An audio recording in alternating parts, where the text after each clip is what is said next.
नमस्कार, मैं हूं मनमोहन सिंह राजपूत और आप देख रहे हैं इंडिया न्यूज वायरल। बात बिहार चुनाव की मैं कर रहा हूं और बिहार चुनाव में जिस तरह से बिहार चुनाव 2 चरण में खत्म हो चुके हैं, अब तीसरा चरण होने को है। तीसरा चरण यानी 7 नवंबर को तीसरा चरण खत्म हो जाएगा। लेकिन उन 7 नवंबर को तीसरा चरण खत्म होने से पहले चुनाव प्रचार आज शाम यानी 5 नवंबर को चुनाव प्रचार थम जाएंगे।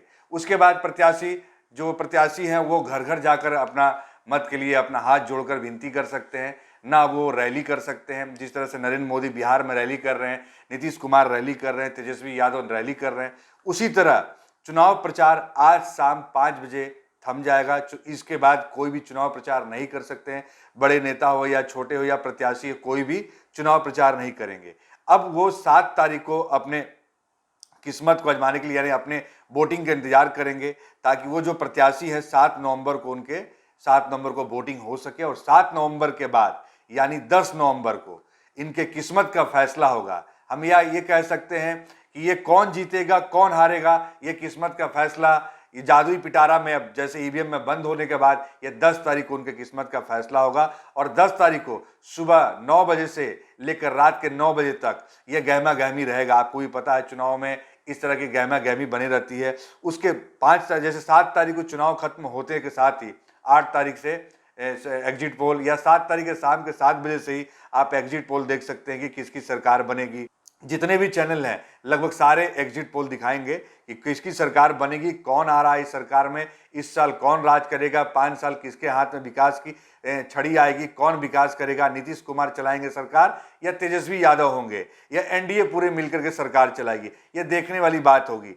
ये समीकरण तो अब 10 तारीख को ही पता चलेगा कि किसके साथ सरकार नीतीश कुमार बनाते हैं या तेजस्वी यादव बनाते हैं। हो सकता है कि अगर तेजस्वी यादव की सीट कम आती है और उनको किसी के साथ अपना जिस तरह से वो महागठबंधन के साथ चुनाव लड़ रहे हैं, कांग्रेस है उनके साथ में, वो खुद आरजेडी है उनके साथ में, और जैसे 1-2 पार्टियां उनके कांग्रेस है जिस तरह से उनके साथ में जुड़ी हुई है और 1-2 पार्टियां उनके साथ जो जुड़ी हुई है, वो सब मिलकर के उस समीकरण में देखेंगे क्या हम सरकार बना पा रहे हैं या हमारे साथ सरकार में कुछ ऊपर नीचे है। इसी तरह जेडीयू नीतीश कुमार भी ये चीज देखेंगे कि जेडीयू को कितनी सीटें आती है, बीजेपी को कितनी सीटें आती है, उसके बाद उनके साथ में जो वीआईपी को जो सीटें दी गई है वो कितने सीटें लेकर के आती है। इसी उथल पुथल को देखने के बाद सरकार बनाएंगे। हालांकि ये तो 10 तारीख की बात होगी, 10 तारीख को कौन सरकार बनाएगा नहीं बनाएगा ये तो 10 तारीख को मैं बात करूंगा। लेकिन उससे पहले आज के जो हेडलाइंस है मैं न्यूज में मैं आपको बताने का कोशिश करूंगा। थोड़ा उससे पहले मैं गिरिराज सिंह के बारे में आपको बताऊं। गिरिराज सिंह ने एक ट्वीट किया है कि जिन के रूप में बाहर आएगा, यानी उन्होंने भी कहा है कि जिन के रूप में 10 तारीख को बाहर आएगा, किसी को गलतफहमी ना हो, राजग जो है एनडीए जिसके बारे में कहा जाता है प्रचंड बहुमत से जीतेगा। केवल नरेंद्र मोदी के कामों से गरीबों को आशीर्वाद मिल रहा है या जिनके रूप में बाहर निकलेगा। मतलब उनका साफ कहना, उन्होंने अपना सिगुपा छोड़ दिया है। कोई भी भ्रम में ना रहे, हम पूरी तरह बहुमत से सरकार बना रहे हैं और नरेंद्र मोदी के कामों के और नरेंद्र मोदी के विकास को देखते हुए हमें वोट मिल रहा है और हमें समर्थन मिल रहा है। मतलब कि वो पूरी तरह से आश्वस्त हैं कि हम सरकार बनाने जा रहे हैं और हम सरकार बनाएंगे। जैसे कि हर नेता आपको पता है चुनाव से पहले और चुनाव के बाद जो वादे करते हैं, उसी तरह उनका भी एक नया सिगुफा कह सकते हैं। उसी तरह आपको मैं बताऊं कुछ झड़पें भी हुई है। उन झड़प में जिस तरह से मैं कह सकता हूं कि महागठबंधन के प्रत्याशी का जीतने का दावा किया तो वहां विवाद हो गया। जदयू के समर्थक ने गोली मार दी और गोली है गले में जाकर उनके छर्रा है जो गले में जाकर धंस चुकी है। लेकिन उनको कोई हताहत नहीं हुआ। भाई से हो रही थी बहस, मैं भी पहुंच गया घर के पास मार दी गोली। मतलब आपस में ही जो चुनाव को लेकर के आपको पता है, जो चुनाव में गहमा गहमी होती है, जो चुनाव के उनके जो कार्यकर्ता होते हैं कहीं ना कहीं किसी रूप में वो इतने आक्रोशित हो जाते हैं अपने नेता को लेकर के वो खुद लड़ने लगते हैं। लेकिन आप ये भी जानते हैं कि वो नेता जब मिलते हैं एक दूसरे से, जिनके विरोध में वो चुनाव लड़ रहे हैं और जिनके साथ में वो चुनाव लड़ रहे हैं। हालांकि मैं जिस तरह से उदाहरण दे दूं, जैसे नीतीश कुमार अगर साथ बैठे हैं और अगर आज बीजेपी के साथ उनका कहीं किसी रूप में अगर उनके साथ में उनका मतलब कि थोड़ा सा द्वंद्व होता है, तो वो दोनों जब भी मिलते हैं, जैसे सुशील मोदी हो या नीतीश कुमार हो, तो हंस करके बात करते हैं। तो मैं भी उन कार्यकर्ताओं को कहना चाहूंगा, आप नेताओं के लिए आक्रोशित ना हो। आपको वोट किनको देना है, वोट के लिए आप किसको मोबिलाइज कर रहे हैं, आपकी पार्टी कौन सी है, आप ये सब बातें कर सकते हैं। लेकिन आप उन नेता के लिए अपने किसी कार्यकर्ता या अपने किसी साथी का नुकसान ना पहुंचाएं, आप उनको गोली ना मारे। जैसे इस तरह के आज पेपर में खबरें छपी है, समस्तीपुर में मॉर्निंग वॉक पर निकले युक्रांत के प्रत्याशी को गोली मार दी गई। मतलब ये जो आप देख रहे हैं ये क्या है? आखिर उन नेताओं को लेकर के जो गहमा गहमी होती है, आपस में कार्यकर्ता उलझते हैं और कहीं ना कहीं किसी रूप में कार्यकर्ता का नुकसान होता है। नेता का कुछ नहीं है, नेता तो चुनाव अगर जीत जाते हैं तो सदन में चले जाएंगे, वो कार्यकर्ता को कितने याद करेंगे आप भी जानते हैं और मैं भी जानता हूं। इसी तरह बात करूं, जैसे कि अररिया बिहारीगंज में मोदी और नीतीश की जोड़ी जो थी, उन्होंने हमला किया, पूरा अटैक किया। मोदी वोटिंग मशीन भी महागठबंधन की जीत को नहीं रोक सकती। मतलब कि ये कहा है राहुल गांधी ने, मोदी वोटिंग मशीन भी महागठबंधन की जीत को, महागठबंधन के ऊपर उन्होंने कहा है कि जो महागठबंधन है वो उनकी जीत को नहीं रोक सकती। ये राहुल गांधी कह रहे हैं। कल उन्होंने जो रैली की अररिया और बिहारीगंज में, उस रैली में उन्होंने साफ तौर पर सीधा हमला किया है बीजेपी और जेडीयू के ऊपर में कि महागठबंधन को इस बार कोई नहीं रोक सकता। मतलब वो जीत के प्रति आश्वस्त है। जिस तरह से तेजस्वी यादव रैली कर रहे हैं, और रैली क्योंकि वो खुद भी एक नेता है और वो खुद भी अपने लिए चुनाव लड़ रहे हैं, राघोपुर से चुनाव लड़ रहे हैं और सीएम कैंडिडेट होने के बावजूद स्टार प्रचारक भी है। मतलब वो अपने साथ साथ अपने कई और भी प्रत्याशियों के लिए किस्मत के फैसला के लिए वो उनका साथ देने के लिए स्टार प्रचारक के तौर पर उनका साथ निभाने के लिए उनके जगह पर जाते हैं और प्रचार कर रहे हैं। तो उसी तरह राहुल गांधी ने भी साफ शब्दों में कल अटैक किया बीजेपी। पीएम मोदी भी साफ शब्दों में कह रहे हैं कि अगला आईटी हब बिहार को बनाया जाएगा। मतलब पीएम मोदी ने भी अब यहां पर बिहार के लिए एक नया सिगुफा छोड़ा है कि अब कोई पैकेज नहीं, इस बार आईटी हब बिहार को बनाएंगे हम। मतलब कि इस बार उनका साफ कहना कि इस बार अगर एनडीए की सरकार बनती है, जदयू और बीजेपी मिलकर सरकार बनाती है, तो बिहार को, मतलब युवाओं के लिए एक अच्छी बात है। उन्होंने नया सिगुफा दिया। अब ये कितना कारगर होगा ये तो मैं भी जानता हूं और आप भी जानते हैं, और हम कोशिश करते हैं कि शायद इस बार एनडीए जो बात कर रही है शायद वो काम करे। उन्होंने बिहार को नया आईटी हब बनाने के बारे में कहा। तो नीतीश भी पीछे नहीं है। नीतीश बोले रोजगार के नए अवसर बनेंगे। तो तेजस्वी ने कहा राज्य में उद्योग धंधे ही नहीं है। जब उद्योग धंधे नहीं है तो रोजगार कहां से आएंगे? ये साफ शब्दों में, मतलब नेताओं के जो तीखे बोल हैं वह अटैकिंग है। मतलब कि एकदम साफ शब्दों में वो कह रहे हैं। तो जिस तरह से नीतीश कुमार कह रहे हैं 10 लाख नौकरी की बात कर लोगों को भरमा रहे हैं। मतलब कौन भरमा रहा है 10 लाख नौकरी की बात में? आपको पता है कि तेजस्वी ने जो अपना संकल्प मैनिफेस्टो जारी किया है उसमें उन्होंने लिखा है हमारा प्रण। उन्होंने प्रण लिया है कि हम 10 लाख युवाओं को रोजगार देंगे। तो उस पे नीतीश कुमार तंज करते हैं कि 10 लाख लोगों को नौकरी कहां से देंगे, वो भरमा रहे लोगों को। आप उनकी बात ना सुने, आप नीतीश कुमार की बात सुने। नीतीश कुमार कहां से रोजगार देंगे, धंधे देंगे, आप नीतीश कुमार की बात को सुने।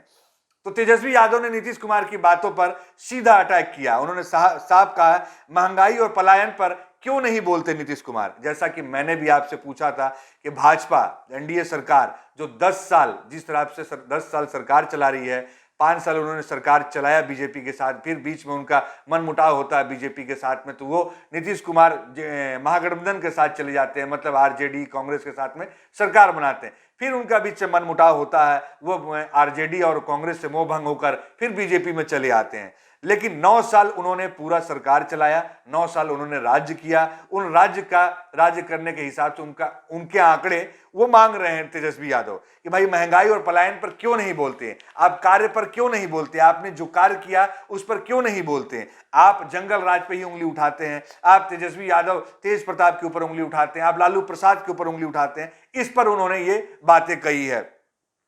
तो अब सीधा बातें हैं, जिस तरह से भाई हमारे राष्ट्रीय अध्यक्ष हुए बीजेपी भाजपा के राष्ट्रीय अध्यक्ष जगत प्रकाश नड्डा ने भी कहा जंगल राज के युवराज को खारिज करेगी जनता। नड्डा ने भी, भाई नड्डा भी पीछे क्यों रहे, भाजपा से चुनाव प्रचार करने आ रहे हैं, तो उन्होंने भी सीधा, मैं बार बार कह रहा हूं कि भाजपा के पास चुनावी मुद्दे नहीं है, इसलिए वो सिर्फ लालू प्रसाद यादव और लालू प्रसाद के फैमिली को ही अटैक कर रहे हैं। जनता, मतलब वो सीधा साफ शब्दों पे कह रहे हैं जंगल राज के युवराज को पसंद नहीं करेगी जनता, तो अब शायद नड्डा साहब को पसंद करेंगी। ये तो सोचने वाला समय बताएगा। 10 तारीख को किसी किस्मत का फैसला होगा। मैं ये नहीं कर रहा हूं कि सरकार किसकी बनेगी, कौन बनाएगा, आरजेडी के प्रमुख तेजस्वी यादव बनाएंगे या नीतीश कुमार बनाएंगे, ये तो आने वाले 10 तारीख को पता चल जाएगा किसके भाग्य का किस्मत, कौन किसके किस्मत में होगा। तो ये एक जो सोचने वाली चीज है, उस सोचने पर यह 10 तारीख को सबके भाग्य का फैसला होगा। तो मैं बात कर रहा था नीरज कुमार और अशोक चौधरी के। जो नीरज कुमार तो खैर एमएलसी हैं, विधान परिषद से जीत करके जाते हैं और नीतीश कुमार के काफी करीबी हैं। इसी तरह अशोक चौधरी भी कांग्रेस में हुआ करते थे और कांग्रेस में रहने के बाद उन्होंने कांग्रेस से रूट करके वो जदयू में शामिल हो गए। उनको मंत्री पद से नवाजा गया, वह मंत्री भवन निर्माण मंत्री बने। इसी तरह नीरज कुमार सूचना मंत्री बने। तो अब कई लोग उनके ऊपर ये बात कह रहे हैं, कांग्रेस या कई लोग उनके बारे में ये बोल रहे हैं वो 6 महीने से ज्यादा मंत्री पद बने रह गए और वो कहीं से चुनाव जीतकर नहीं आए हैं। तो राज्य सरकार से ये मांग की गई है, राज्यपाल से ये मांग की गई है कि इन दोनों को बर्खास्त किया जाए, इन दोनों को हटाया जाए, ताकि आने जो चुनाव है उसमें किसी को नुकसान ना हो, वो किसी के लिए कार्य ना कर सके। जो अब आपको पता है कल दूसरे चरण का मतदान यानी 3 नवंबर को मतदान जो हुआ, मतदान खत्म हो गया। 55.70% मतदान हुआ। पुरुषों से ज्यादा महिलाओं ने बढ़ चढ़ करके वोटिंग की है। पुरुषों से 5.88% ज्यादा वोटिंग पर महिलाओं ने किया है। मतलब इस बार मैं ये कह सकता हूं कि महिलाओं में वो उत्साह था, महिलाओं ने सरकार बदलने की ठानी है, महिलाओं ने अपना एक सरकार बनाने की ठानी। कह सकते हैं कि किसकी सरकार, हम कहते हैं बार बार किसकी सरकार बनेगी, लेकिन सबसे ज्यादा उत्साह इस बार महिलाओं में था। महिलाओं ने बढ़ चढ़कर हिस्सा लिया अपने वोटिंग को लेकर के।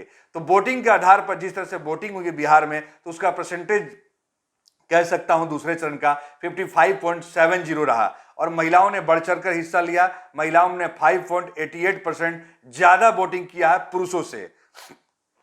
चुनाव ड्यूटी में सिंगवाड़ा आए थे मुजफ्फरपुर के बुधकारा में घटना हो गई। बीएसएफ के जवान जो हैं वो चुनाव ड्यूटी में आए हुए थे, कल बस पलट गई। आप जानते हैं कि जवान किस तरह से हम लोगों के लिए माने कि रक्षा करते हैं। वो किसी भी मूवमेंट पे, चाहे वो चुनावी मूवमेंट हो या कहीं भी कोई भी घटना घटित होती है, तो बीएसएफ के जवानों को या सीआरपीएफ के जवानों को बुलाया जाता है। जिस तरह से बिहार में 3 चरण में चुनाव होने हैं, उसी तरह 2 चरण के मतदान खत्म हो गए। तो शायद कल उनका मूवमेंट तीसरे चरण के लिए होना था, तो शायद उसी मूवमेंट के दौरान वो शायद जा रहे थे, तो वहां बस पलट गई, जिसमें से 10 जवान हमारे घायल हो गए। उनमें से बेचारे शायद कईयों की, उनमें से मुझे लगता है 5 से 6 लोगों की मौत हो चुकी है। चुनाव ड्यूटी से वो सिंगवाड़ा से बीएसएफ जवानों की बस लालपुर बरी कोठी सड़क पर मुजफ्फरपुर जिले के कटरा थाने के बुधकारा में पलट गई। घटना में चालक समेत 10 जवान जख्मी हो गए। बहुत ही दुखद घटना है। मैं इस पर उनके लिए मैं ईश्वर से प्रार्थना करता हूं कि भाई सत सत नमन उनको, और वो ऐसी घटना को किसी तरह, आप भी जानते हैं भाई हमारे जो जवान हो देश के लिए कितना कुछ करते हैं वो। तो अब जिस तरह से चुनाव हुआ, कब किसका आएगा रिजल्ट आपको ये भी बता दूं। तैयारी पूरी हो चुकी है। 10 नवंबर को 10 तारीख को जो मतदान होना है, तो 10 को 7034 मतदान केंद्रों को वोटिंग गिनती होगी। विधानसभा वार लगाए गए हैं 14 टेबल। अगर विधानसभा वार की बात करें तो विधानसभा वार 14 टेबल लगाए गए हैं। सबसे पहले फतुहा विधानसभा का शाम 5 बजे, तो अंत में दीघा का रात 1 बजे आएगा रिजल्ट। मतलब ये कह सकते हैं स्ट्रांग रूम जो बनाए गए हैं, त्रिस्तरीय सुरक्षा घेरे में एएन कॉलेज को स्ट्रांग रूम में बनाया गया है। मोकामा, जैसे कहां कितने उम्मीदवार हैं मैं आपको बताना चाहूंगा, कहां कितने उम्मीदवार मौजूद है। मोकामा में 8 उम्मीदवार है, बाढ़ में 18 उम्मीदवार है, मसौड़ी में 13 उम्मीदवार है, पालीगंज में 25 उम्मीदवार है, विक्रमगंज में 15 उम्मीदवार है, बख्तियारपुर में 14 उम्मीदवार है, दीघा में 18 उम्मीदवार है। बांकीपुर विधानसभा में वहां से शत्रुघ्न सिन्हा के बेटे लब चुनाव लड़ रहे हैं। वहीं से प्लूरल्स पार्टी की जो एक कह सकता हूं कि जदयू की बेटी है, जदयू एमएलसी की बेटी रह चुकी है, उनकी बेटी पुष्पम प्रिया चौधरी, बहुत नाम है उनका। अभी इस वक्त बिहार में कई जगह उन्होंने होर्डिंग बोर्डिंग और काफी एडवर्टीजमेंट किया। उन्होंने पेपर से लेकर के हर जगह होर्डिंग बोर्डिंग उनके लगाए गए हैं। तो प्लूरल्स पार्टी के पुष्पम प्रिया चौधरी भी चुनाव लड़ रही है बांकीपुर विधानसभा से। और नितिन नवीन जो कि वहां से चुनाव जीत कर आए हैं, उनके पिता भी वहां पर एमएलए हुआ करते थे, और नितिन नवीन भी 2 बार विधायक हैं और अभी युवा के प्रदेश अध्यक्ष भी बने थे। तो नितिन नवीन भी है युवा नेता है और बांकीपुर विधानसभा के विधायक रह चुके बीजेपी से। तो उस जगह पर शायद फाइट आपको देखने को मिल सकती है। तो बांकीपुर में 22 लोग हैं उम्मीदवार, 22 लोग आप सोच लीजिए बांकीपुर में। तो और कुम्हरार में 24, कुम्हरार में 24 लोग खड़े हैं और पटना साहिब से 12। पटना साहिब वो सीट है जहां से रामकृपाल यादव चुनाव जीतकर आए थे शत्रुघ्न सिन्हा को चुनाव हराकर, तो ये वो सीट है। फतुहा में 19, दानापुर में भी 19, मनेर में 22 लोग हैं, मनेर में 22 लोग खड़े हैं और फुलवारी शरीफ 26। फुलवारी शरीफ श्याम रजक का गढ़ कहलाता है, जो कभी आरजेडी में होते थे, फिर जदयू में हुए और मंत्री भी हुए। अब वो फिर जदयू से हट करके आरजेडी में अपनी पार्टी में वापस आ चुके हैं। पार्टियों में आपको पता है कि चुनाव के समय में किसी का भी मोह भंग हो जाता है और मोह भंग होते ही वो कहीं ना कहीं इधर भागते हैं, कभी उधर भागते हैं। तो अब आपको बताऊं कि जिस तरह से इन लोगों के साथ में बताया गया है, तो उस हिसाब से कैसे कब किसका रिजल्ट आएगा, कब विधानसभा बार अगर हम बात करें, विधानसभा मतदान केंद्र की बात, तो फतुहा विधानसभा जो फतुहा है 405 मतदान केंद्र, 29 राउंड चलेगी, 9 घंटा शाम 5 बजे के बाद यहां पर आएगा। पालीगंज 407, 30 राउंड अगर हम बात करें, 30 राउंड 10 घंटा शाम 6 बजे के बाद। बख्तियारपुर 410 मतदान केंद्र, 30 राउंड 10 घंटा शाम 6 बजे के बाद। शायद इतने एहतियात इसलिए बरते गए हैं, कोरोना को देखते हुए ऐसे एहतियात बरते गए ताकि इन लोगों जैसा दिया गया है। इसी तरह पालीगंज हो गया आपका, बख्तियारपुर में 410 30 राउंड, मोकामा में 408 30 राउंड, बाढ़ में 412 30 राउंड, मनेर में 471 34 राउंड, विक्रमगंज में 466 34 राउंड, दानापुर में 515 37 राउंड, फुलवारी में 525 38 राउंड, मसौड़ी में 511 37 राउंड, पटना साहिब में 542 मतदान केंद्र हैं जो 39 राउंड, बांकीपुर में 589 43 राउंड, कुम्हरार में 662 मतदान केंद्र है 48 राउंड, दीघा में 711 के मतदान केंद्र है 51 राउंड। इन सब के घंटे भी लिखे गए और शाम के 5 बजे, रात के 10 बजे, रात के 12 बजे तक इन लोग के उम्मीदवार होंगे, जिस तरह से वोटिंग होगी और उनके दिखाए जाएंगे। अब जदयू के एक एमएलसी भी निलंबित कर दिए गए हैं। आरोप उनके ऊपर यह था कि वो उन्होंने अपनी बेटी के लिए चुनाव प्रचार किया था। जैसा कि मैंने कुछ दिन पहले एक पैकेज में भी कहा था कि जदयू की बेटी को आखिर कोमल सिंह कौन है, आपको भी जानना चाहिए कोमल सिंह कौन है, कोमल सिंह को कहां से टिकट मिला। कोमल सिंह लोजपा से चुनाव लड़ रही है, उनकी मां बीणा देवी हाजीपुर से सांसद है। जैसा कि उनकी जदयू ने एमएलसी दिनेश प्रसाद सिंह, एमएलसी जो है दिनेश प्रसाद सिंह, उनको पार्टी से निलंबित इसलिए किया है कि उनके ऊपर आरोप लगे हैं कि उन्होंने अपनी बेटी के लिए चुनाव प्रचार में उनका साथ दिया। मतलब जदयू से अलग हटके, जैसे कि आपको पता है लोजपा और जदयू आज के डेट में दोनों एक दूसरे के दुश्मन हो चुके हैं और दोनों एक दूसरे को देखना नहीं चाहते हैं। जिस तरह से आक्रामक रुख अपना अख्तियार कर चुके हैं चिराग पासवान जदयू को लेकर और नीतीश कुमार के ऊपर लगातार वो अटैक कर रहे हैं, तो उसी तरह शायद इसको देखते हुए जदयू के ही एमएलसी दिनेश कुमार सिंह को शायद कारण बताओ नोटिस जारी किया गया था। उनको 7 दिन के अंदर अपना जवाब देना था और वो शायद उचित जवाब नहीं दे सके, जिसकी वजह से उनको पार्टी से निलंबित कर दिया गया। उनका कहना था दिनेश गायघाट से लोजपा और उम्मीदवार की बेटी, दिनेश गायघाट से माफ कीजिएगा, दिनेश गायघाट से लोजपा उम्मीदवार और अपनी बेटी को जिताने के प्रयास में थे, जिसकी वजह से उनको पार्टी से निलंबित किया गया।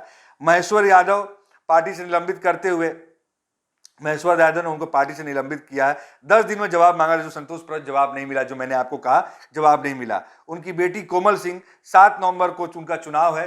दिनेश की पत्नी है बीणा सिंह लोजपा, जो मैंने आपको कहा। जदयू के प्रदेश महासचिव डॉक्टर नवीन कुमार आर्य और दिनेश सिंह को निलंबन पत्र जारी कर दिया। मतलब उनके साथ साथ जदयू के महासचिव भी थे डॉक्टर नवीन कुमार सिंह, उनको भी पार्टी से निलंबित किया गया है।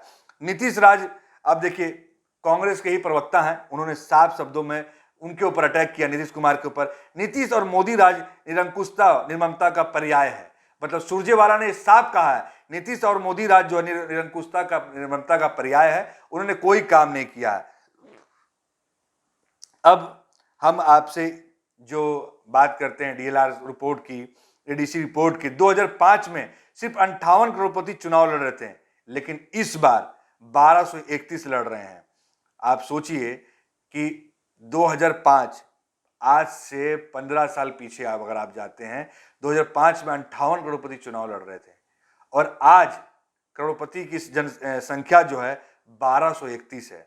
बीते 15 साल में 126% दागी बढ़े तो करोड़पति उम्मीदवारों की संख्या में 2022% का इजाफा हुआ। मतलब अगर आप 2000 खुद गौर कीजिए इस बात को, कितनी बड़ी बात है ये। 2000 हम बात करें 2005 में 58% थे, तो 2020 आते आते तक 1231 करोड़पति उम्मीदवार हो चुके हैं।